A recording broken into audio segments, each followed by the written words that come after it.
शुक्लाम्बरधरं विष्णुं शशिवर्णं चतुर्भुजं प्रसन्नवदनं ध्यायेत् सर्वविघ्नोपशान्तये.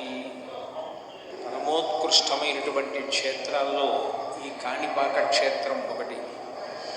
భగవంతుని యొక్క దేవాలయాలు ఎన్నో ఉన్నప్పటికీ వాటిలో స్వయంభూ క్షేత్రాలకి చాలా విశేషమైన ప్రాధాన్యత ఉంటుంది. భగవంతుడు తనంత తానుగా వ్యక్తమైన క్షేత్రం ఏదో దానిని స్వయంభూ క్షేత్రము అంటారు. అట్లా భగవంతుడు తనంత తాను వ్యక్తం అయిన క్షేత్రాలతో పాటుగా దేవతల చేత ప్రతిష్ఠింపబడినవి, రాక్షసుల చేత ప్రతిష్ఠింపబడినవి, మనుష్యుల చేత ప్రతిష్ఠింపబడినవి, ప్రకృతి సిద్ధంగా ఏర్పడినటువంటివి కూడా భగవన్మూర్తులు ఉంటాయి. బుర్రా గుహల్లో చూస్తే పైనుంచి చుక్కా చుక్కా నీరు పడుతుంటే కింద నుంచి శివలింగం కొద్ది కొద్దిగా పెరుగుతూ సూర్యుడు తాగుతుంది. యొక్క స్వరూపం ఎక్కడ చెప్పినా కరుణామయుడు. ఆయన యొక్క ప్రధానమైన లక్షణం దయ. విఘ్నేశ్వరుణ్ణి పొద్దున్నే ఒక్కసారి చూసి నమస్కారం చేస్తే చాలు. అది లోకంలో ఎక్కడా లేని విశేషం. ఒక్కసారి ఆయన ముఖం వంక చూసి నమస్కారం చేసి 16 నామములు ఉన్న శ్లోకం చెప్పి బయటికి వెడితే చాలు, విజయం సిద్ధిస్తుంది అని. రెండవది ఆయన యొక్క అపారమైన కరుణ. ఇంకా అంతా ఇంత కరుణ కాదు విఘ్నేశ్వరుడిది. ఆయన క్షమించినంత తొందరగా ఎవ్వరూ క్షమించరు. మీరు చూడండి, అందరికన్నా ఎక్కువగా మరిచిపోయే లక్షణం ఎవరికి ఉంటుంది అంటే పిల్లల యందు ఉంటుంది. మీరు పిల్లలు అనేటప్పటికీ ఒక విషయం జ్ఞాపకానికి తెచ్చుకోవచ్చు. పెద్దవాళ్ళు ఏదైనా తింటున్నారనుకోండి, ఎవరో పెద్దలు వచ్చారు ఇంటికి, ఇంట్లో భోజనమో పలహారమో చేస్తున్న పెద్ద ఆయన ఆ పళ్ళెం పట్టుకునో లేకపోతే చేతిలో ఏ ఉండ్రాయో కుడుమో పట్టుకుని తింటూ వీధిలోకి వెళ్ళి స్వాగతం పలకడం, ఆ పళ్ళెం లోపల పెట్టి తాను పెడతాడు. విఘ్నేశ్వరుడు ఒక్కడు మాత్రం చేతిలో కుడుము పట్టుకుని తిరుగుతూ ఉంటాడు. అంటే పిల్లవాడి లక్షణం. పిల్లవాడు చూడండి, తాతగారు ఎవరో పెద్దవాళ్లతో మాట్లాడుతుంటే వచ్చి తాతగారు తాతగారు అని విసిగిస్తాడు. తాతగారు కాసేపు పక్కకి పో అని విసుక్కుంటే కోపం వచ్చి పక్కకి వెళ్ళిపోయి తాతగారు నన్ను దెబ్బలాడారని మనసులో పెట్టుకుని బాధపడతాడు, ఏడుస్తాడు. వాళ్ళు వెళ్ళిపోగానే తాతగారు పిలిచి ఇవరే ఇదిగో ఈ పండు తిను అంటే మళ్ళీ పరిగెత్తుకుంటూ వచ్చేసి తాత తాత తాత అంటూ ఒళ్ళోకి ఎక్కి కూర్చుని తాతతో కబుర్లు చెప్తాడు. అంటే ఆయన మనసుకి కలిగినటువంటి కష్టాన్ని చాలా తొందరగా ఒక బాలుడు ఎలా మరిచిపోతాడో అలా మరిచిపోయి క్షమించగలిగినటువంటి గుణం, అనుగ్రహించగలిగిన గుణం విఘ్నేశ్వరుని యందు ఉంది. అందుకని ఆయన బాలరూపంతో ఎప్పుడు చేతిలో కుడుము పట్టుకుని తిరుగుతుంటాడు. అది కారణం. బాలగణపతి అని ఎప్పటికీ ఆయన పరమశివుని యొక్క పెద్ద కుమారుడు. తమిళ దేశంలో పిళ్ళయార్ పిళ్ళయార్ అంటుంటారు. అంటే పెద్ద కొడుకు పెద్ద కొడుకు. ఎప్పటికీ అలా పెద్ద కొడుకు ఒక పిల్లవాడిగా ఉండిపోవడానికి కారణం ఏమిటంటే ఆయన యొక్క క్షమాగుణం. ఇది రెండవ లక్షణం. ఇక మూడవ లక్షణం ఏమిటి అంటే విఘ్నేశ్వరుణ్ణి స్మరించినంత మాత్రము చేత విఘ్నము తొలగిపోతుంది. విఘ్నము అంటే పరమ ప్రమాదకరమైనది. అది కార్యహంతి, అంటే ఇక కార్యము జరగకుండా చేసేస్తుంది. ఏదో కష్టపడితే కార్యం జరగడం కాదు, అసలు ఇక ఆ కార్యం జరగదు, అర్ధంతరంగా ఆగిపోతుంది.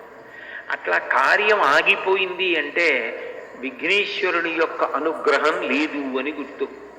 అందుచేత విఘ్నమును తొలగించి కార్యము జరిగేటట్లు చెయ్యగలిగిన వాడెవరు అంటే విఘ్నేశ్వరుడు. విచిత్రమైన విషయం ఏమిటంటే ఇంత గొప్ప అనుగ్రహం ఇవ్వగలిగినటువంటి విఘ్నేశ్వరుడు కేవలముగా తనకేదో పెద్ద ఉపకారం చేస్తే, చాలా గొప్ప పూజ చేస్తే అనుగ్రహించడం కాదు, పరమ తేలికగా అనుగ్రహిస్తాడు. ఎంత తేలికగా అనుగ్రహిస్తాడు అంటే 4 గరికపోచలు తీసుకొచ్చి ఆయన పాదముల మీద సమర్పించినంత మాత్రం చేత ఆయన ప్రసన్నుడైపోతాడు. అందుకే ఎక్కడా లేని రీతిలో ఈ గరికతోటి విఘ్నేశ్వరుడికి పూజ, అంటే ఆయన యొక్క సౌలభ్యాన్ని ఆ పూజ తెలియచేస్తుంది. అటువంటి విఘ్నేశ్వరుడి పూజ మీరు గమనిస్తే మీకు ఒక విచిత్రం కనపడుతుంది. శ్రీరామ నవమి ఉందనుకోండి, చైత్రమాసంలో శుక్లపక్షంలో వచ్చే నవమి శ్రీరామ నవమి. కృష్ణాష్టమి ఉందనుకోండి, శ్రావణ మాసంలో కృష్ణపక్షంలో అష్టమి నాడు వచ్చేటటువంటిది కృష్ణాష్టమి. మాస శివరాత్రి ఉందనుకోండి, ప్రతి నెల కృష్ణపక్షంలో వచ్చే చతుర్దశి మాస శివరాత్రి. శుక్లపక్షంలోనైనా వస్తుంది, కృష్ణపక్షంలోనైనా వస్తుంది. పౌర్ణమి అమ్మవారికి అత్యంత పూజకి యోగ్యమైనటువంటి తిథి. అది నెలలో ఒక్కమారు వస్తుంది. కానీ విఘ్నేశ్వరుడికి సంబంధించినటువంటి పూజ శుక్లపక్షంలోనూ కృష్ణపక్షంలోనూ 2 సార్లు వస్తుంది. శుక్లపక్షంలో వచ్చేటటువంటి 4వ తిథి ఏదైతే ఉందో ఆ చతుర్థి విఘ్నేశ్వరుడి యొక్క పూజకి ఉద్దేశింపబడింది. వరసిద్ధి వినాయక వ్రతకల్పము అని భాద్రపద మాసంలో శుక్లపక్షంలో చతుర్థి తిథి నాడు చేస్తారు. మళ్ళీ సంకటహర చతుర్థి అని కృష్ణపక్షంలో వచ్చేటటువంటి చతుర్థి అంటే 4వ తిథి నాడు చేస్తారు. విచిత్రం ఏమిటంటే శుక్లపక్షంలో వచ్చే 4వ తిథి నాడు విఘ్నేశ్వరుడికి వ్రతం, కృష్ణపక్షంలో వచ్చేటటువంటి 4వ తిథి నాడు కూడా విఘ్నేశ్వరుడికి వ్రతం. ఈ 2 కూడా విఘ్నేశ్వర సంబంధమైన వ్రతాలే. ఇంకా విచిత్రమైన విషయం ఏమిటంటే ఈ 2 వ్రతాలని నిర్ణయించినటువంటి వాడు కూడా విఘ్నేశ్వరుడే. ఇవి ఇట్లా జరగాలి, ఈ కల్పం ఇట్లా ఉండాలి, ఇటువంటి కథ చెప్పుకోవాలి అని దానికి నిర్ణయం చేసినటువంటి వాడు కూడా విఘ్నేశ్వరుడే. నిజానికి సంకటం అనేటటువంటి మాట ఊహ చేయడానికే పరమ భయంకరమైనది. జీవితంలో ఏ కారణం చేత కూడా రాకూడని కష్టం ఏది అంటే సంకటం. సంకటము అన్న మాటకు అర్థం ఏమిటంటే ఇరుకైన దాని యందు చిక్కుకొని పోవుట. మీకు బాగా అర్థమయ్యేటట్టు చెప్పాలి అంటే ఎవరో ఒక వ్యక్తి నడుస్తుండగా ఆయన నడుస్తున్న చోట ఉన్నటువంటి రాయి అపభ్రంశమై ఆయన పడిపోయాడు. ఆ పడిపోయినప్పుడు ఏమైపోయింది అంటే 2 పెద్ద పెద్ద బండరాళ్ల మధ్యలోకి దిగిపోయాడు. ఇప్పుడు ఆయన బండరాళ్ళు తొలగించలేడు, ఆయన పైకి రాలేడు. ఎవరైనా పట్టుకుని పైకి లాగుదామన్నా జారిపోవడం అయితే జారిపోయాడు, కానీ ఆయన ఆ ఇరుకులోంచి పైకి రాలేడు. బలవంతంగా లాగే ప్రయత్నం చేశారనుకోండి ముక్క ఊడిపోతాడంతే తప్ప ఆయన్ని పైకి లాగలేరు. ఇప్పుడు ఆయన 2 బండరాళ్ల మధ్యలో ఇరుక్కుపోయి పైకి రాలేక ఆ ఇరుకులో ఉండిపోతే ఆయన ఎంత భయాన్ని పొందేస్తాడో. అక్కడ ఇరుక్కుపోయిన వాడు ఇక పైకి రాలేను, నా ప్రయత్నం సరిపోదు, బయట ఉన్నవాళ్ళు కూడా నన్ను తీయడం సాధ్యం కాదు, అటువంటి విచిత్రమైన పరిస్థితుల్లో నేను ఈ ప్రమాదంలో ఇరుక్కుపోయాను, ఇక నేను బయటికి రాలేను అన్నప్పుడు ఆ వ్యక్తి ఎంత కష్టంలో ఉంటాడో అంతటి కష్టం కలగడాన్ని సంకటము అని పిలుస్తారు. అటువంటి సంకటాన్ని కూడా తీయగలిగిన వాడు ఎవరు అంటే విఘ్నేశ్వరుడు. మీరు అందుకే కొంచెం జాగ్రత్తగా పరిశీలిస్తే కాలంలో భాద్రపద మాసంలో వస్తుంది విఘ్నేశ్వరుని యొక్క ఈ చతుర్థి. కారణం ఏమిటంటే మీరు చూడండి, శ్రావణ మాసం వర్షాలు నభో మాసం అంటారు. నల్లటి మబ్బులు ఆకాశంలో బాగా కిందకి దిగి వచ్చేసి చీకటిగా ఉండి విశేషంగా వర్షం పడుతుంది. భాద్రపద మాసం వచ్చేటప్పటికీ అంతకు ముందు శ్రావణ మాసంలో వర్షాలు పడిపోయిన కారణం చేత తీగలు డొంకలు అన్నీ పెరిగిపోతాయి. అరణ్యంలో ముందు శాకాహారం తినే ప్రాణులు బాగా తింటే తప్ప మాంసాహారం తినే ప్రాణులకు ఆహారం దొరకదు. ముందు ఒక కుందేలో లేడో జింకో కడుపు నిండా తిందనుకోండి, అప్పుడు మాంసాహారం తినే పెద్ద పులి సింహం లాంటివి ఆ లేడినో జింకనో తింటాయి. అది తినాలంటే అరణ్యంలో స్వేచ్ఛగా తిరగాలి. తిరగడానికి తీగలు మొక్కలు డొంకలు అడ్డొచ్చేస్తాయి. అప్పుడు దాన్ని తొలగించేది ఎవరు అంటే మొట్టమొదట ఏనుగు నడుస్తుంది. ఏనుగు కేవలం నడిచి వెళ్ళిపోతుంది. ఏనుగు యొక్క శరీరమే దానికి గొప్ప ఉపకరణం. అది నడిచి వెళ్ళిపోతుంటే తీగలు అవి అన్నీ తెగిపోతాయి. దాని తొండంతో అది అడ్డొచ్చిన వాటన్నింటినీ తొలగతోసుకుంటూ కాళ్ళతో తొక్కుతూ వెళ్ళిపోతుంది. ఏనుగు వెళ్ళిపోయిందనుకోండి మార్గం వచ్చేస్తుంది. ఆ మార్గంలో లేళ్ళు జింకలు వెళ్ళిపోతాయి. నాయకుడు అన్న మాటకు అర్థం ఏమిటంటే ముందు నుండి నడిపించగలిగినటువంటి వాణ్ణి నాయకుడు అంటారు. నయన నాయక, నయనం అంటే కన్ను, ఇది ముందు పనిచేస్తుంది, దూరంగా ఉన్నదాన్ని కూడా చూస్తుంది. మనసు దాని యందు అనురక్తమవుతుంది. ముందు కన్ను విడుతుంది, నాయకుడు ముందెడతాడు, నాయకుడు వెనక మిగిలిన వాళ్ళందరూ నడుస్తారు. ఆ నాయకుడు దారి తప్పాడు అనుకోండి, వెనకనున్న వాళ్ళందరూ కూడా దారి తప్పుతారు. నాయకుడే గోతిలో పడిపోయాడు అనుకోండి, వెనకనున్న వాళ్ళందరూ గోతిలో పడిపోతారు. అందుకని నాయకుడు విశిష్టమైన నాయకుడై ఉండాలి. వి అన్న అక్షరానికి సంస్కృతంలో గొప్పది అన్న అర్థం ఉంటుంది, చెడ్డది అన్న అర్థం ఉంటుంది. అది సందర్భాన్ని బట్టి వి ఎలా వాడారు అన్నది చూసుకోవాలి. వినాయకుడు అంటే విశిష్టమైన నాయకుడు. విఘ్నేశ్వరుడికి ఒక్క నమస్కారం పెడితే ఆయన ముందు నడుస్తాడు. ఆయన ముందు నడుస్తున్నాడు అనుకోండి, విఘ్నములనన్నిటినీ పోగొట్టేస్తాడు. మీకు ఆశ్చర్యకరమైన విషయం ఏమిటంటే, విఘ్నేశ్వరుడు విఘ్నములను పోగొట్టడమే కాదు, విఘ్నమును కల్పిస్తాడు కూడా. ఒక్కొక్క చోట ఇద్దరు వినాయకులు ఉంటారు. ఇద్దరు వినాయకులు ఉంటే గుర్తు ఏమిటంటే, ఒకడు విఘ్నకరుడు, విఘ్నాన్ని కల్పిస్తాడు. ఇంకొక ఆయన విఘ్నహరుడు, విఘ్నాన్ని తీసేస్తాడు. విఘ్నం ఎందుకు కల్పిస్తాడు అంటే, ఒకడు అత్యంత ప్రమాదకరమైన పని ఏదో చేయబోతున్నాడు అనుకోండి, వాడు సమాజానికి అంతటికీ కూడా ప్రమాదము జరిగేటటువంటి పని సమాజం మీద అక్కసుతో చేయడానికి సిద్ధపడుతున్నాడు. వాడు చేద్దామనుకున్న పని జరగకుండా విఘ్నేశ్వరుడు అడ్డొచ్చి సమాజాన్ని కాపాడతాడు. అప్పుడు ఆయన విఘ్నకరుడు. అంటే చెడు చేసే వాళ్ళకి విఘ్నం కల్పించి చెడు జరగకుండా చేసి సమాజాన్ని కాపాడతాడు. మంచి చేసే వాళ్ళకి విఘ్నం అడ్డు రాకుండా చూసి విఘ్నాన్ని తొలగించి కాపాడతాడు. అందుకని విఘ్నకరుడు, విఘ్నహరుడు అని ఇద్దరు వినాయకులు ఒకే దేవాలయంలో కనపడితే అది గుర్తు. అటువంటి విఘ్నేశ్వరుడు సంకటహర వినాయకుడు. అంటే ఆయన సంకటంలో పడిపోయి జీవితంలో ఇక పైకి రాలేకపోయినటువంటి అత్యంత ఇరుకైన ప్రదేశంలో చిక్కుకుపోయిన వాణ్ణి కూడా, అంత కష్టంలో పడిపోయిన వాణ్ణి కూడా పైకెత్తుతాడు. నిజంగా చెప్పాలి అంటే జీవితంలో సంకటహర చతుర్థి అనేటటువంటిది చేసుకుని తీరాలి. సంకటహర చతుర్థి వ్రతం ఒక్కసారైనా చెయ్యాలి. నేనైతే ఏం చెప్తానంటే, వ్యక్తిగతంగా సాధ్యమైనంత వరకు సంకటహర చతుర్థి వ్రతాన్ని ప్రతివారు సంవత్సరంలో ఒకసారైనా చేసుకోవడం అలవాటు చేసుకోవాలి.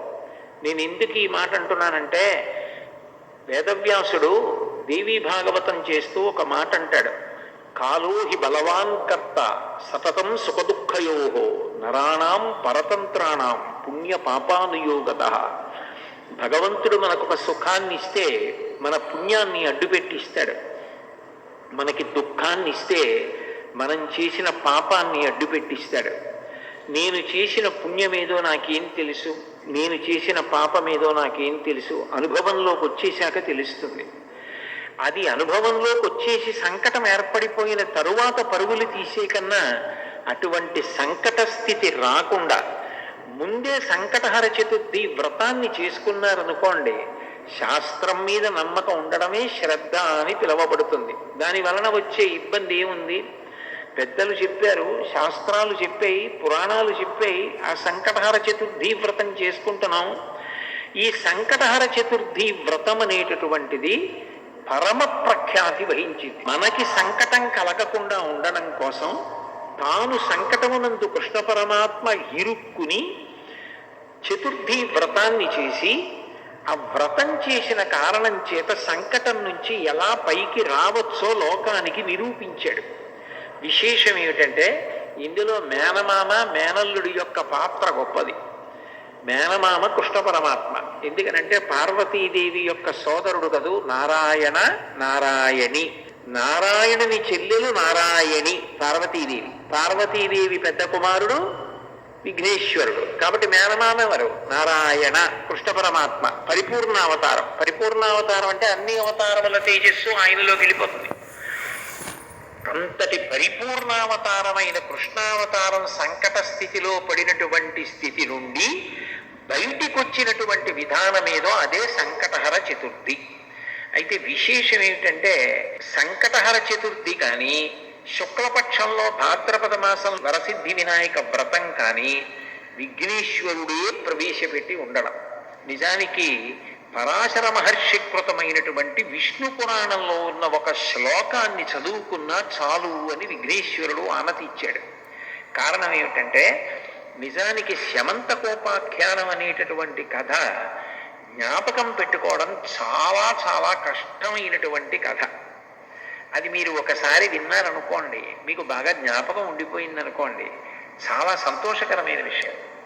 కానీ అంత తేలికగా జ్ఞాపకం ఉండిపోవడం సాధ్యం కాదు. కొంచెం మలుపులు అట్లా తిరిగిపోతుంది. అందుకని విఘ్నేశ్వరుడు ఎంత దయామయుడంటే, మీరు ఈ కథంతా యథాతథంగా చెప్పుకోలేకపోతే ఒక్క శ్లోకాన్ని చదవండి చాలు, మీరు శమంతకోపాఖ్యానం చెప్పుకున్నట్లుగా నేను అనుగ్రహిస్తాను అన్నాడు.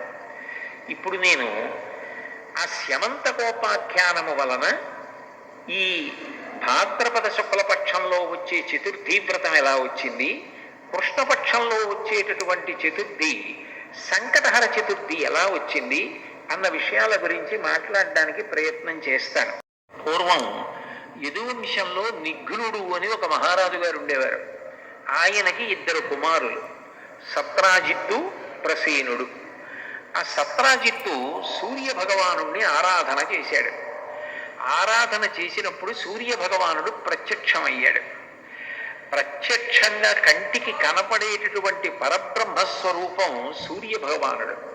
సృష్టికర్త, స్థితికర్త, ప్రళయకర్త ముగ్గురు కలిసిపోయి ఒక వెలుగుల ముద్ద అయిపోయి కనపడితే ఈ కంటితో చూడడానికి వీలైనటువంటి పరబ్రహ్మస్వరూపం సూర్య భగవానుడు.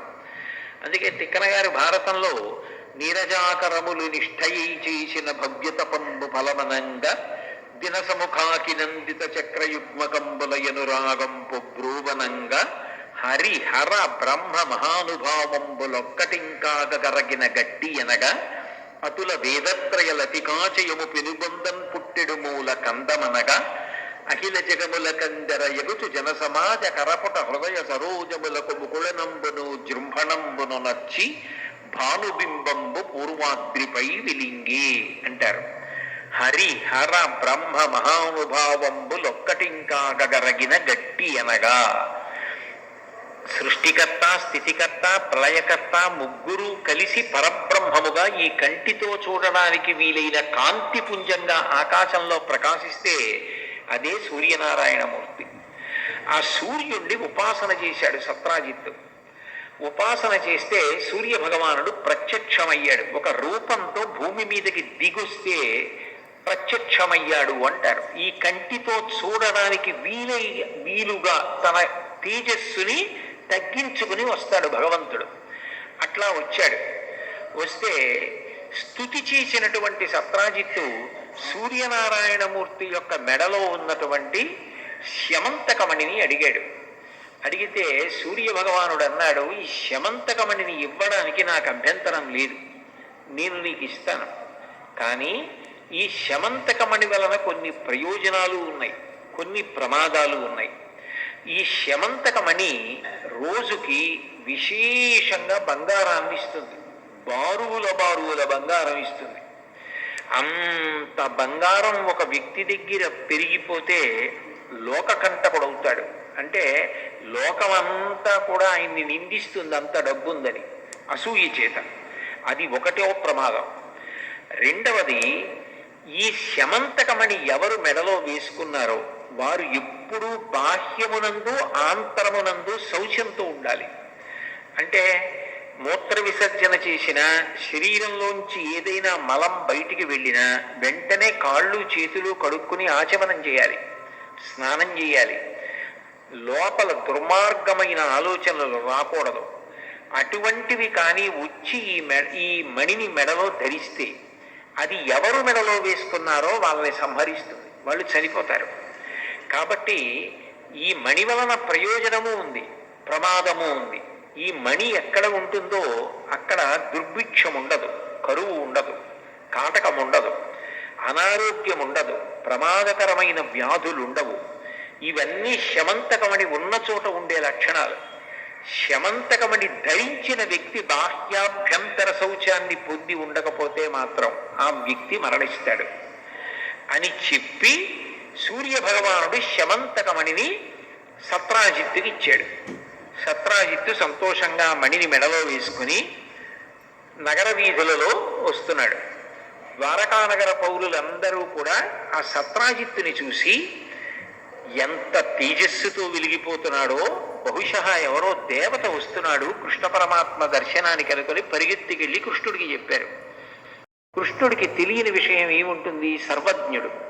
సూర్యనారాయణమూర్తి నుండి వరంగా స్యమంతకమణిని సత్రాజిత్తు పొందాడు అన్న విషయాన్ని గ్రహించి సత్రాజిత్తుని సభకి పిలిపించి, వ్యక్తి ఐశ్వర్యవంతుడైపోయి ప్రభుత్వం పేదదైపోతే అర్థం లేని విషయం అయిపోతుంది.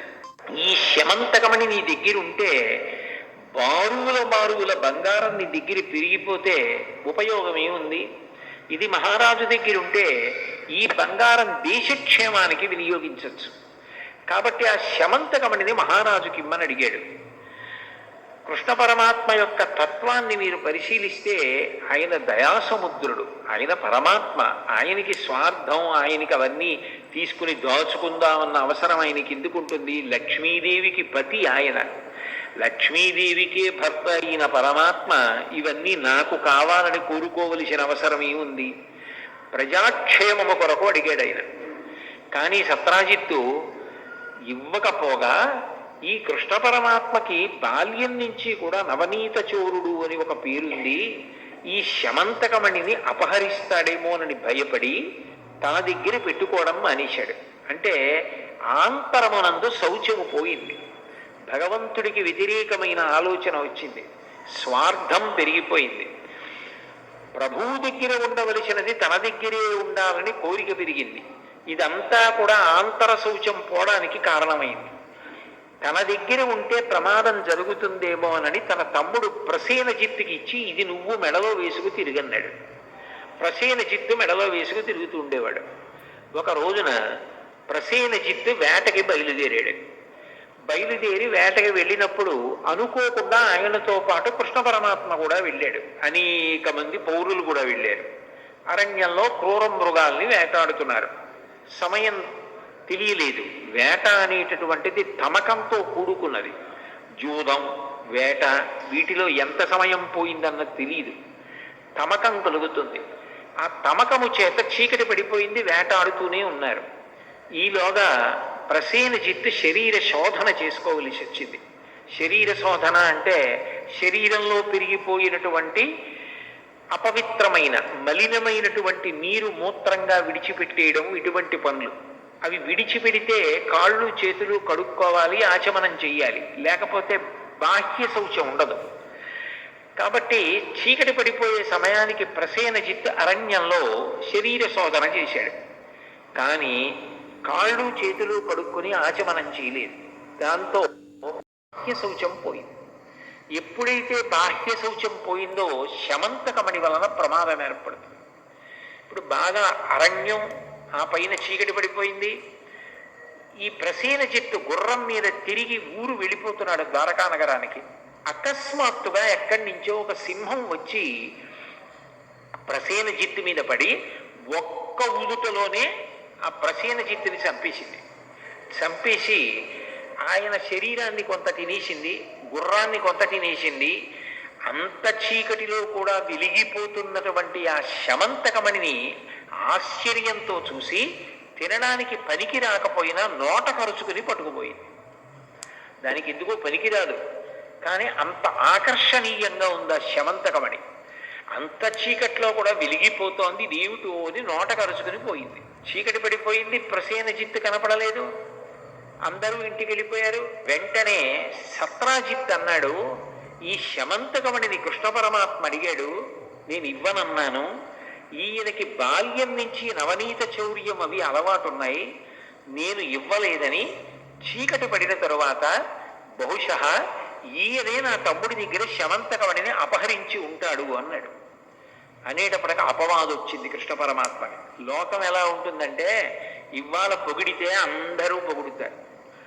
ఎవడో ఏదో ఆధారం లేకుండా ఓ మాట అన్నాడు అనుకోండి, పూర్వాపరాలు విచారించకుండా అందరూ రాళ్ళు విసురుతారు. అది లోకానికి ఉండేటటువంటి లక్షణం. అందరూ కృష్ణ పరమాత్మ దొంగ దొంగ ప్రసేనజిత్తు దగ్గర శమంతకమణిని అపహరించాడన్నారు.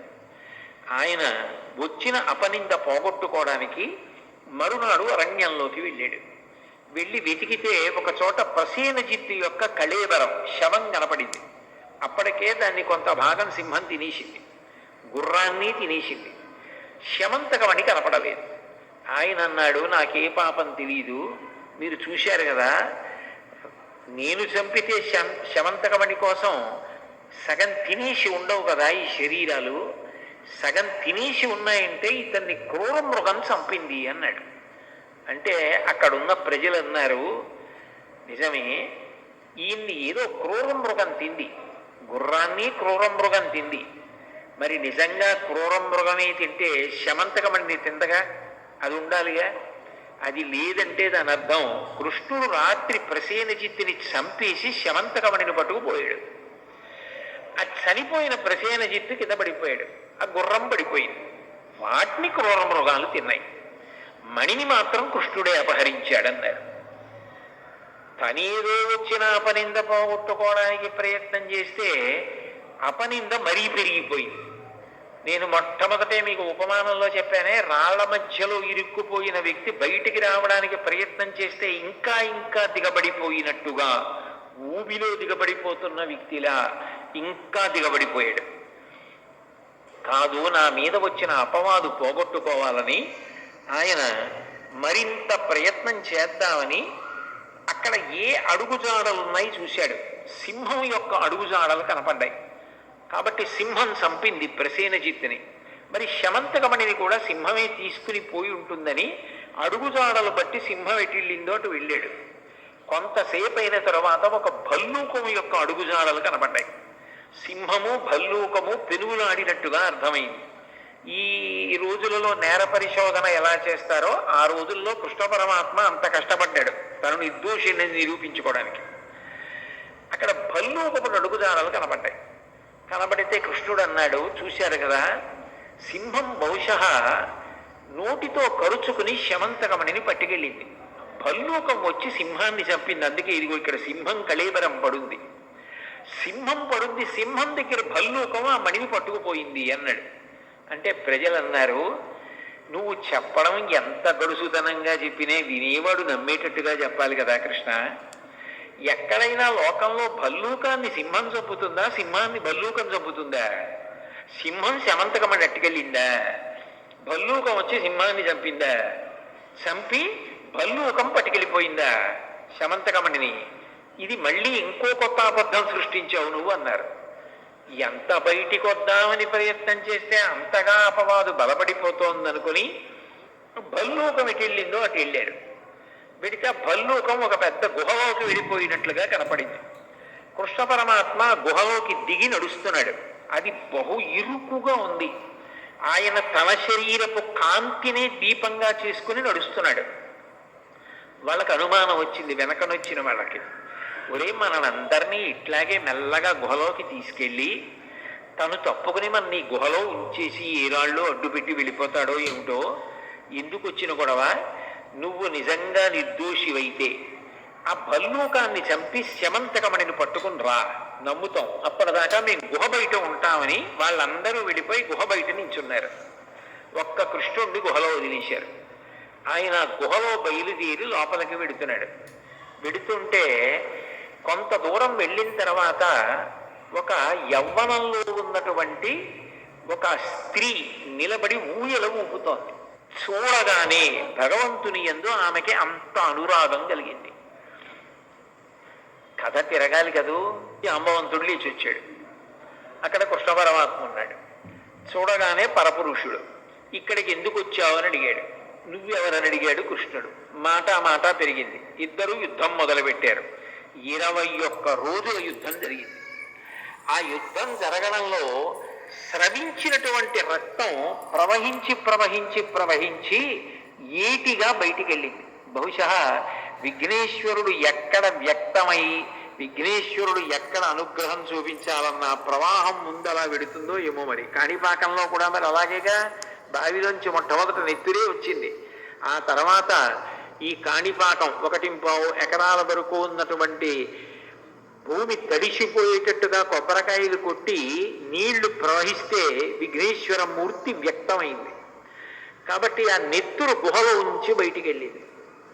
వాళ్ళు అనుకున్నారు లోపల ఏదో పెద్ద యుద్ధం జరుగుతోంది, కృష్ణుడు భల్లూకంతో చేశాడో భల్లూక సైన్యంతో చేశాడో కృష్ణుడిని మట్టు పెట్టారో మనకి తెలియదు, కానీ ఇద్దరిలో ఎవరు బయటకు వచ్చినా ప్రమాదం, మనకెందుకు వచ్చిన గొడవని పోతే కృష్ణుడు కదా పోతాడని చెప్పేసి బండలు అడ్డు పెట్టి వాళ్ళు వెళ్ళిపోయారు. లోపల 21 రోజుల యుద్ధం జరుగుతుండగా కృష్ణుడు జాంబవంతుడితో మల్ల యుద్ధం చేస్తూ గట్టిగా ఒకళ్ళనొకళ్ళు పట్టుకుని గుద్దుకుంటున్నారు. ఆ సమయంలో జాంబవంతుడికి అనుమానం వచ్చింది, నాతో ఇంతకాలం యుద్ధం ఎవరు చెయ్యరు, 21 రోజుల యుద్ధం చేస్తున్నాడు, ఈయన్ని చూస్తూ ఉంటే నాకేదో పరవశం కలుగుతోంది, నా శక్తి తగ్గుతోంది, ఈయన శక్తి పెరుగుతోంది. నేను ఇట్లా ఎవరిని చూశాను అంటే త్రేతాయుగంలో రామచంద్రమూర్తిని చూశాను, ఆయనని సేవించాను. ఆ రోజులలో అనుకునేవాణ్ణి, అంతటి మహానుభావుడు, ఆజానుబాహువరవింద దళాయతాక్షం, పెద్ద పెద్ద చేతులు, ఆ కళ్ళు, ఆ రామచంద్రమూర్తి నన్నొక్కసారి కౌగలించుకుంటే బాగుండు అనుకునేవాణ్ణి. కానీ ఆ అవతారంలో నా కోరిక తీరలేదు. అచ్చు రాముడిలాగే ఉన్నాడు, ఆయనే ఈ రూపంలో వచ్చాడేమో, నా కోరిక తీరుస్తున్నాడేమో, త్రేతాయుగం తర్వాత ద్వాపరయుగం వచ్చేసింది అని ఆలోచించి వచ్చినవాడు రాముడే అని గ్రహించి కృష్ణ పరమాత్మని స్తుతి చేశాడు. చేస్తే కృష్ణ పరమాత్మ తన యథార్థ స్వరూపాన్ని తెలియచేసి తనకి కలిగినటువంటి కష్టాన్ని చెప్పి ఈ శమంతకమణిని నేను తీసుకెళ్ళాలి అని అడిగాడు. పరమ సంతోషం స్వామి, మీకు శమంతకమణి ఇవ్వడానికి నాకు అభ్యంతరం ఏముంటుంది, శమంతకమణే కాదు దీనితో పాటుగా నీకు నా కుమార్తె అయిన జాంబవతినిచ్చి వివాహం చేస్తున్నానన్నాడు. అంటే ఇప్పుడు మీరు బాగా గుర్తుపట్టాలి, శమంతకోపాఖ్యానంలో శమంతకమణి కృష్ణుడికి పెళ్లిళ్ళు చేయడం మొదలెట్టింది, శమంతకమణితో పాటు జాంబవతి కూడా లభించింది. ఇప్పుడు కృష్ణుడు జాంబవతిని శమంతకమణిని తీసుకుని ద్వారకానగరానికి వచ్చి, ఇదిగో నా యందు ఏ దోషం లేదు, శమంతకమణిని తీసుకొచ్చాను, సత్రాజిత్తు నీకు ఇచ్చేస్తున్నాను, నేను మీ తమ్ముడిని చంపలేదు, ఇప్పటికైనా నమ్ముతావా, జాంబవంతుడు తీసుకెళ్ళాడు, ఇదిగో జాంబవంతుడిని ఓడించి తీసుకొచ్చాను, జాంబవతిని కూడా పరిణయం ఆడుతున్నాను అని చెప్పాడు. సత్రాజిత్తు చాలా పరితాపం పొందాడు. అక్కడతో అయిపోతే సంకటహర చతుర్థి శమంతకోపాఖ్యానం గుర్తుపెట్టుకోవడం కష్టం అనవలసిన అవసరం ఏముందండి. కానీ అక్కడతో అవలేదు కదా. సంకటంలో పడిపోవడం అంటే అంత తేలిగ్గా వదిలిపెడుతుందా సంకటం అన్నది. ఆ సత్రాజిత్ అన్నాడు, నాకు మగపిల్లలు లేరు, ఉన్నది ఒకే ఒక ఆడపిల్ల సత్యభామ, ఆ సత్యభామని నీకు ఇచ్చి పెళ్లి చేస్తాను, ఎందుకంటే నేను నీ మీద అపవాదు వేశాను మా తమ్ముడిని చంపేశామని, నువ్వింత కష్టపడి నాకు శమంతకమని నీకు ఇచ్చావు, నా పాపం పోవాలంటే నా కూతుర్ని నీకు ఇచ్చి పెళ్లి చేస్తాను, నా కూతుర్ని వివాహం చేసుకోమని సత్యభామనిచ్చి పెళ్లి చేశాడు. ఇప్పుడు రెండో పెళ్లి శమంతకమణి వల్ల. ఉన్నది నాకొక్క కూతురు, ఎప్పటికైనా ఈ మణి అల్లుడికే వెళ్ళాలి, కాబట్టి ఈ మణి నీకు ఇచ్చేస్తాను, తీసేసుకోమన్నాడు. తీసేసుకోమంటే కృష్ణ పరమాత్మ అన్నాడు, ఇప్పటికే దాన్ని అడిగినందుకే నా మీద అపవాదులు వచ్చాయి, నువ్వు నాకు కోరి కోరి ఇచ్చినా దాని వలన ఏ ఇబ్బంది వస్తుందో నీ దగ్గరే పెట్టుకో, తర్వాత చూద్దాం, నీకేమైనా అయిపోతే అప్పుడు చూద్దాం, నీ దగ్గర ఉంచమన్నాడు. సత్రాజిత్తు దగ్గర ఉంచుకున్నాడు. అక్కడ వరకు కథ బాగుంది కదా, కొంతవరకు గుర్తుపెట్టుకోవచ్చు. కానీ ఇబ్బంది ఎక్కడ వచ్చిందంటే, ఆ కాలంలో అక్రూరుడు, కృతవర్మ, శతధన్వుడు అని ముగ్గురు ఉండేవారు. అక్రూరుడు మహాభక్తుడు, మీరు అక్రూరుడు గురించి వినుంటారు. కంస సంహారానికి భాగవతంలో బలరామకృష్ణుల్ని తీసుకెళ్ళింది అక్రూరుడి, అంతటి మహాభక్తుడు అక్రూరుడు. అటువంటి అక్రూరుడు, కృతవర్మ, శతధన్వుడు, వీళ్ళు ముగ్గురు సత్రాజిత్తుని సత్యభామనిచ్చి పెళ్లి చెయ్యమని అడుగుతూ ఉండేవారు. అడిగితే సత్రాజిత్ అనేవాడు, ఇంకా నిర్ణయించుకోలేదు, మీ ముగ్గురులో ఎవరికో ఒకళ్ళకి ఇచ్చి వివాహం చేస్తానంటూ ఉండేవాడు. అకస్మాత్తుగా ఈ సంఘటన జరిగి ఎప్పుడైతే శమంతకమణిని కృష్ణ పరమాత్మ తీసుకొచ్చి ఇచ్చేశాడో, అంత కష్టపడ్డాడో అపవాదు నుంచి బయటపడడానికి, బాధపడినటువంటి సత్రాజిత్తు సత్యభామని కృష్ణ పరమాత్మకిచ్చి వివాహం చేశాడు. దాంతో వాళ్ళ ముగ్గురికి కోపం బయలుదేరి, మాకిస్తానన్న సత్యభామని ఇవ్వకుండా కృష్ణుడికి ఇచ్చాడు అని. అవకాశం కోసం ఎదురు చూస్తున్నారు. ఒకానొకప్పుడు పాండవుల్ని లక్క ఇంట్లో పెట్టి కాల్చేశారు అని చెప్పి వాళ్ళు దగ్ధమైపోయారని వార్త బయలుదేరింది. ఆయనకి తెలియదా కృష్ణ పరమాత్మకి వాళ్ళు బ్రతికి ఉన్నారని తెలుసు. కానీ ధృతరాష్ట్రుణ్ణి ఏదో సేద తీర్చడానికి పరామర్శించడానికి వెళ్ళినట్టుగా హస్తినాపురానికి వెళ్ళాడు. ఇదే అవకాశం, కృష్ణుడు లేడు ఊళ్ళో. ఇప్పుడే సత్రాజిత్తు మీద ప్రతీకారం తీర్చుకోవాలని అక్రూరుడు, కృతవర్మ, శతధన్వుడు ముగ్గురు సత్రాజిత్తు ఇంట్లోకి ప్రవేశించి ఆ శమంతకమణిని అపహరించారు. అపహరించిన తర్వాత ఈ శతధన్వుడు అన్నాయని ఇంకొంచెం దూరం వెళ్ళి ఆ సత్రాజిత్తుని సంహరించేశాడు. చంపేసి ముగ్గురు కలిసి పారిపోతున్నారు. భక్తి అన్నది ఒక్కొక్కసారి ఉద్ధాన పతనానికి లోనవుతూ ఉంటుంది. అప్పుడప్పుడు కష్టం వచ్చినప్పుడు ఏమిటి దేవుణ్ణి పట్టుకున్నాను నాకేం వచ్చిందని ఆ భక్తి పోతూ ఉంటుంది, మళ్ళీ నిలబడుతూ ఉంటుంది. అక్రూరుడు తప్పు మనకి ఎందుకు ఈ పనులు, అసలు ఎందుకు ఇట్లాంటి పని చేశాను, కృష్ణ పరమాత్మకి సత్యభామ దక్కితే నేను ఎందుకు అసూయపడాలని బాధపడ్డాడు. శతధన్వుడు తొందరపడి మరి సత్రాజిత్తుని కూడా చంపేశాడు. ఈలోగా మళ్ళీ కృష్ణుడు వచ్చేస్తున్నాడని కబురు అందింది. మామగారు చనిపోయాడని కబురు వెళ్ళింది కృష్ణుడికి. వెనక్కి వస్తున్నాడు. వస్తే చంపేస్తాడేమో అని భయపడి ఆ శమంతకమణిని తీసుకొచ్చి అక్రూరుడి దగ్గర పడేసి, నువ్వు భక్తుడివి, నిన్నైతే ఏం చేయడు, నీ దగ్గర దాచుకో అని చెప్పి శతధన్వుడు మంచి వేగంగా వెళ్ళిపోగలిగిన గుర్రం ఎక్కి పారిపోతున్నాడు. కృష్ణుడు రానే వచ్చాడు. సత్రాజిత్తుని ఎవరు చంపారని భోగట్టా చేశాడు. చేస్తే శతధన్వుడు చంపేశాడని తెలిసింది. వెళ్ళి అన్నగారు బలరాముణ్ణి కూడా రథం మీద ఎక్కించుకుని ఆ శతధన్వుణ్ణి వెంబడించాడు. ఆయన గుర్రం మీద వెళ్ళి వెళ్ళి వెళ్ళి పారిపోతుంటే గుర్రం బడలిపోయి పడిపోయి మరణించింది. ఈ శతధన్వుడు వెనక కృష్ణుడు వచ్చేస్తున్నాడన్న భయంతో పరిగెత్తుకుంటూ చెట్ల మధ్య నుంచి వెళ్ళిపోతున్నాడు. రథం ఎలా వెడుతుంది, మనిషి వెళ్ళినట్టుగా రథం వెళ్ళలేదుగా చెట్ల మధ్య.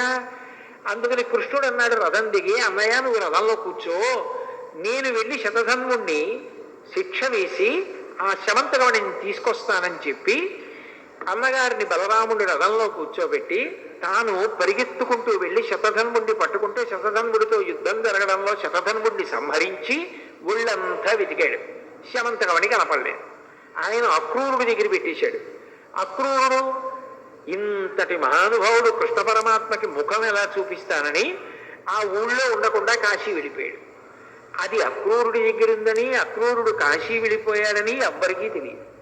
కృతవర్మ దేశాలు పట్టిపోయాడు. అసలు ఆ శమంతకమణి ఎక్కడుందో ఎవరికీ తెలియదు. శతధన్వుడి దగ్గర దొరకలేదు. కృష్ణ పరమాత్మ తిరిగి వచ్చి రథంలో కూర్చున్న బలరాముడితో చెప్పాడు, అన్నయ్య ఆ శతధన్వుడిని సంహరించాను, ఒళ్ళంతా వెతికాను, కానీ ఎక్కడా శమంతకమణి లేదన్నయ్యా అన్నాడు. అంటే బలరాముడు అన్నాడు, నువ్వు చిన్నప్పటి నుంచి నవనీత చౌర్యం అవి నీకు అలవాటే, ఆ శమంతకమణి తీసుకొస్తే అన్నదమ్ములం కాబట్టి మన ఇద్దరికీ చెందుతుంది, బంగారం రోజు ఇద్దరం సగం సగం తీసుకోవలసి ఉంటుంది, మీ మామగారు సత్రాజిత్ కదా నీకిచ్చాడు, అందుకని చెప్పి నాకెందుకు ఇవ్వాలన్న ఉద్దేశ్యంతో శమంతకమణి దొరకలేదని అబద్ధం చెప్పేస్తున్నావు, చిన్నతనం నుంచి నీ లీలలు ఇంతే, నేను నీతో కలిసి ఉండనని చెప్పి ఆయన రథం దిగిపోయి మిథిలా నగరానికి వెళ్ళిపోయాడు. ఇదెక్కడి ప్రారంభం రా, ఈ శమంతకమణితో అనుకుని కృష్ణ పరమాత్మ అంతఃపురానికి దిగాలుబడి సత్యభామకి అనుమానం బయలుదేరింది, జాంబవతికి అనుమానం బయలుదేరింది. వాళ్ళకెందుకు అనుమానం అంటే సత్యభామ అనుకుంది, ఇది యథార్థానికి మా నాన్నగారు ఇచ్చారు అల్లుడికి, కానీ అంతకన్నా ముందు నిజానికి ఎవరిచ్చారు, జాంబవంతుడిచ్చాడు ప్రసేనుణ్ణి చంపి సింహం తీసుకుపోతుంటే. ఇప్పుడు ఆ శమంతకమణి కృష్ణుడి దగ్గర ఉంటే సత్రాజిత్ ఇచ్చాడన్న పేరు వస్తుందేమో, సత్యభామ వెలిగిపోతుంది అన్న ఉద్దేశ్యంతో జాంబవతి మీద ప్రేమతో అది ఎక్కడో దాచేశాడు కృష్ణుడు.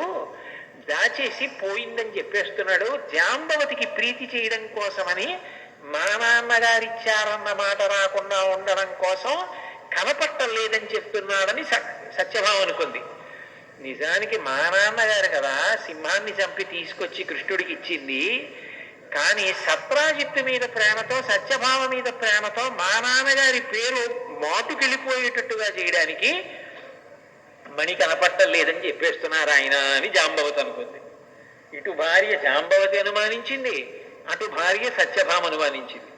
ఇటు అన్నగారు ఊరు వదిలిపెట్టి వెళ్ళిపోయాడు. ఊళ్ళో పౌరులందరూ మళ్ళీ మనం అనుకున్నాం కానీ కన్ను అలాగే ఉంది కృష్ణుడికి ఆ శమంతకమణి మీద, పట్టుకొచ్చినట్టే పట్టుకొచ్చి మళ్ళీ దాన్ని ఆయనే ఎత్తుకుపోయాడు అని మళ్ళీ వదంతి బయలుదేరి. అసలు ఇందులోంచి బయటికి ఎట్లా రావాలి? ఇది బయటికి రావాలంటే శమంతకమణి ఎక్కడుందో తెలియాలి. శమంతకమణి అక్రూరుడి దగ్గర ఉంది, అక్రూరుడు పట్టుకుపోయాడని ఊహించడానికి అవకాశమే లేదు. ఎందుకంటే ఆయన మహాభక్తుడు, ఆయన ఎత్తుకుపోయాడని ఎవరు అనుకోరు, ఆయన పట్టుకుపోయాడు. ఇప్పుడు ఈ కథకి ముగింపు ఎలా? ఈ సంకటం ఏమిటి నాకు? ఇందులోంచి అసలు ఈ ఇరుకులోంచి బయటికి ఎలా రావాలి? అన్నయ్య ఎప్పటికొస్తాడు? బయటికి వెడితే ఎవరు చూసినా నన్ను నింద చేసేవాళ్లే. అంటే సంకటం అన్నది వస్తే ఎంత భయంకరంగా ఉంటుందో, అన్నం తిననివ్వదు, నీళ్లు తాగనివ్వదు, పడుకోనివ్వదు, తనవారు కూడా తనని అనుమానిస్తారు. అది ఎంత భయంకరంగా ఉంటుందో మనం అనుభవిస్తే తట్టుకోలేమని దయాళు అయినటువంటి కృష్ణ పరమాత్మ అనుభవించి చూపించాడు మనకి. అప్పుడు ఆయన ఆలోచన చేస్తూ బాధతో కూర్చున్నాడు అంతఃపురంలో. ఎలా నేను ఈ సంకటం నుంచి బయటికి వస్తాను, ఎలా పోతుంది నాకు అపవాదని.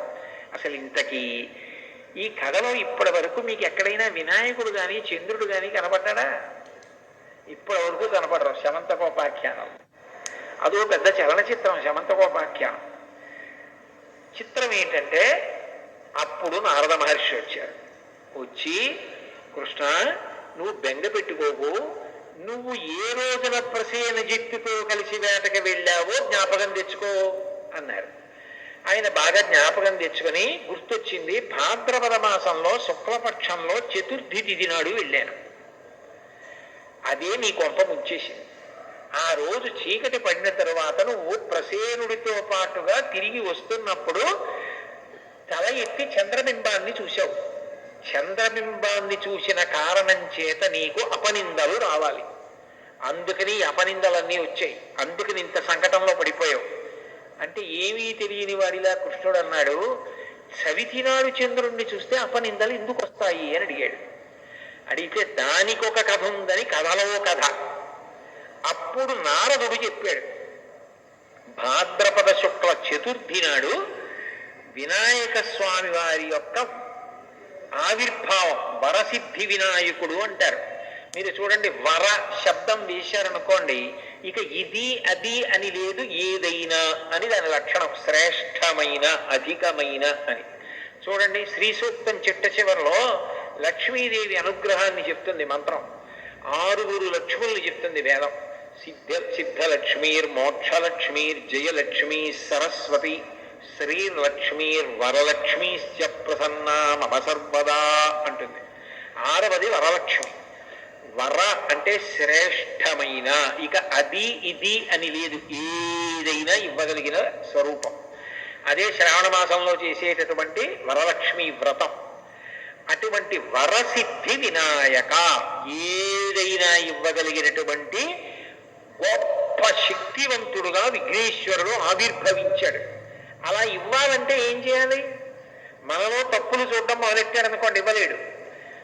ఆయన పిల్లవాడిగా, అంటే నేను మొట్టమొదట్లో ప్రసంగంలో చెప్పానే, పిల్లవాడి మనస్తత్వం ఎలా ఉంటుందో అంతగా మన తప్పులను మరిచిపోగలిగిన ప్రేమైక మూర్తిగా అవతార స్వీకారం చేశాడు భాద్రపద శుక్ల చవితి నాడు. ఆయన పరబ్రహ్మంకి అవతారం ఉంటుంది కాబట్టి ఆవిర్భావ దినోత్సవం వరసిద్ధి వినాయకుడిగా వచ్చాడు. ఆయన తల్లిగారు పెట్టిన పదార్థాలన్నీ తిని, నేను ఎప్పుడూ చిన్న పిల్లవాడిలా ఉంటాను, లోకంలో ఉండి అందరినీ అనుగ్రహిస్తాను, మీ తప్పులు మరిచిపోతూ ఉంటాను అని చెప్పడానికి ఆ కుడువులు ఉండ్రాళ్ళు చేత పట్టుకుని నడిచి వెడుతున్నాడు. చంద్రుడు ఆకాశంలోంచి చూశాడు. చూసి ఆయన అనుకున్నాడు, ఎంత వికారంగా ఉన్నాడు ఈ పిల్లాడు, ఏనుగు ముఖం, ఒకటే దంతం, పెద్ద బొజ్జ, పొట్టి కాళ్ళు, మరుగుజ్జు స్వరూపం అని అనుకుని పెద్ద నవ్వు నవ్వాడు. చంద్రుడికి ఎందుకు విఘ్నేశ్వరుడిని చూస్తే అంత నవ్వు వచ్చిందంటే, లోకంలో ఎవరైనా చాలా అందంగా ఉన్నారనుకోండి, వెంటనే చంద్రుడి లాంటి ముఖం ఉన్నవాళ్ళు అని వర్ణిస్తారు. చంద్రముఖి అని మనకి వర్ణన కనబడుతుంటుంది, ఆమె ముఖము బింబము వలె ఉన్నది అని. చంద్రుడు అంటే అందగాడు అని లోకంలో ఒక ప్రఖ్యాతి. అయితే నిజానికి బాహ్యంగా చాలా అందంగా ఉంటాడేమో కానీ చంద్రుడు ఆయన ప్రవర్తన యందు దోషాలున్నాయి. దోషాలు ఉండబట్టే కదా కళలు పెరగడం తరగడం మామగారి శాపం ఇచ్చాడు. అలాగే గురువు గారి విషయంలో కూడా దోషం ఉందని కదా చంద్రుడి గురించి లోకంలో ప్రఖ్యాతి. నడవడి విషయంలో అందరినీ అనుగ్రహించడంలో విఘ్నేశ్వరుడు గొప్పవాడు.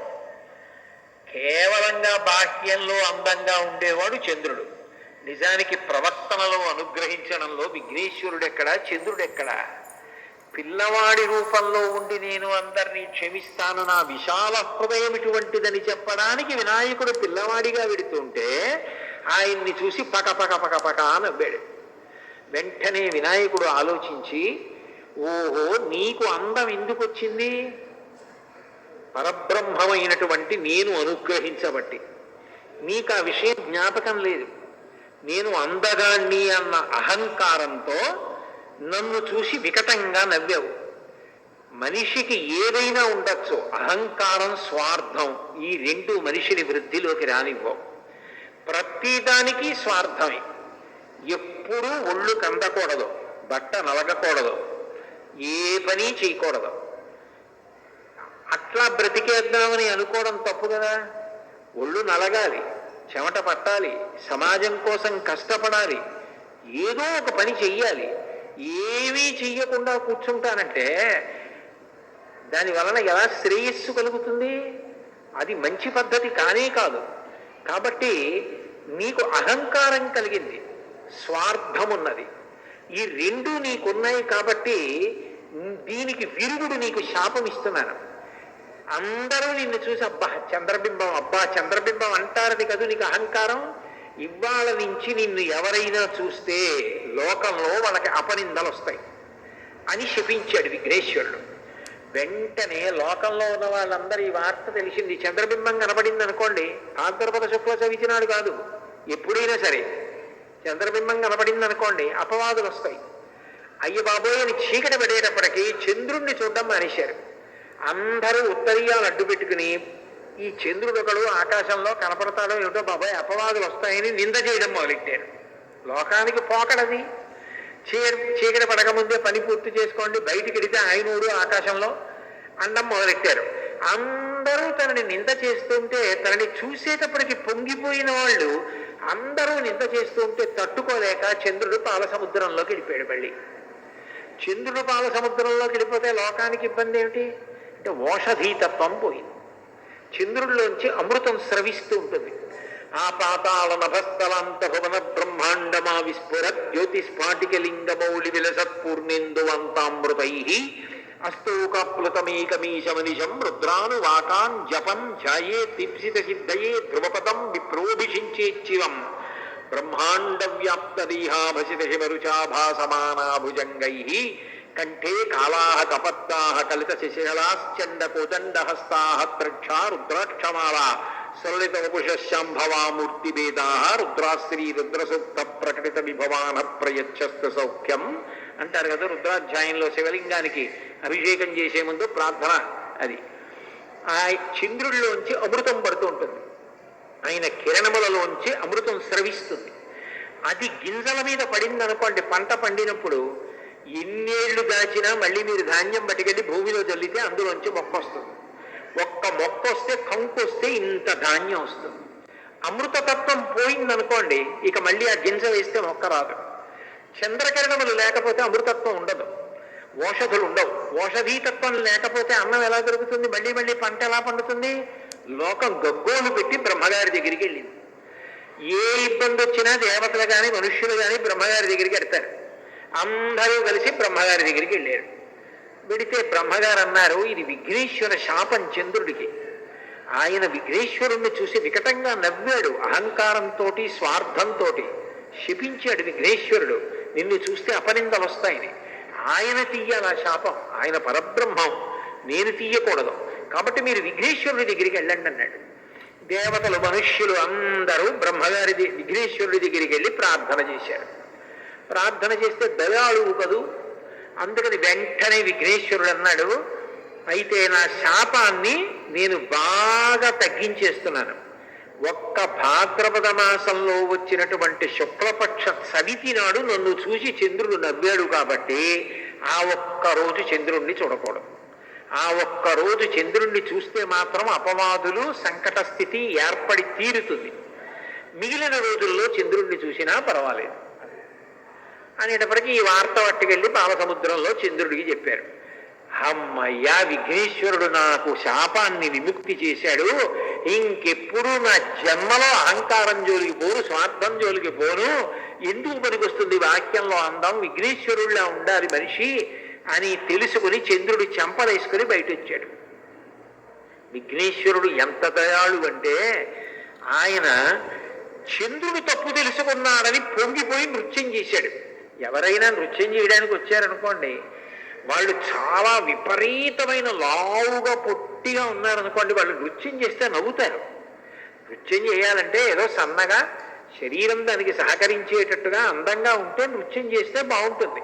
అంతేగాని విఘ్నేశ్వరుడు నృత్యం చేయడం ఏమిటి అంటే, ఆయన అవతలవాడు తన తప్పు తెలుసుకుంటే సంతోషాన్ని పట్టలేకపోయాడు, పట్టలేక నృత్యం చేశాడు. చంద్రుడు వచ్చి క్షమాపణ అడిగాడని కాదు, చంద్రుడు తప్పు తెలుసుకున్నాడు చాలు. ఎవడి తప్పు వాడు తెలుసుకుంటే చాలు. నృత్యం చేస్తే నృత్య గణపతి స్వరూపం వచ్చింది. అప్పుడు చంద్రుడు వచ్చి మళ్ళీ ఆకాశంలోకి ఎక్కాడు. మళ్ళీ ఓషధీ తత్వం వచ్చింది. మళ్ళీ వెనక్కి రండి. నారదుడు ఈ విషయం చెప్పి కృష్ణ పరమాత్మకే, కృష్ణ భాద్రపద శుక్ల చవితి నాడు నువ్వు ప్రసేనుడితో కలిసి వేటకి వెళ్ళి చీకటి పడ్డాక చంద్రబింబాన్ని చూసావు, అందుకని వచ్చింది ఈ సంకట స్థితి. ఇది పోవాలి అంటే నువ్వు కూడా మళ్ళీ విఘ్నేశ్వరుడి యొక్క వ్రతం చెయ్యాలి. మళ్ళీ నువ్వు కూడా భాద్రపద శుక్లపక్షంలో చవితి నాడు వచ్చేటటువంటి విఘ్నేశ్వరుడి యొక్క వ్రతం చేస్తే ఆయన యొక్క అనుగ్రహానికి పాత్రుడవైతే నీకు వచ్చినటువంటి అపనింద తొలగిపోతుంది. లేకపోతే నిన్ను ఈ అపనింద ఇట్లాగే వెంటాడుతుంటుంది, ఈ సంకట స్థితి నీకు ఇట్లాగే కొనసాగుతుంది. అంటే కృష్ణ పరమాత్మ అంతటి వాడు భాద్రపద మాసంలో శుక్లపక్షంలో వచ్చేటటువంటి చవితి నాడు వినాయకుడిని ప్రార్థన చేస్తే ఈ వ్రతాన్ని ఇట్లా చెయ్యమని చెప్పిన వాడు విఘ్నేశ్వరుడే. నువ్వు ఎలా పూజ చేశావో అట్లా పూజ చేసి నువ్వు కష్టంలోంచి బయటకు రావడానికి ఎంత కష్టపడ్డావో ఇతివృత్తమైనటువంటి ఈ శమంతకోపాఖ్యానం కథంతా చెప్పుకుని అక్షతలు వేసుకుంటే నన్ను చూసినా కూడా ఇబ్బంది రాదన్న.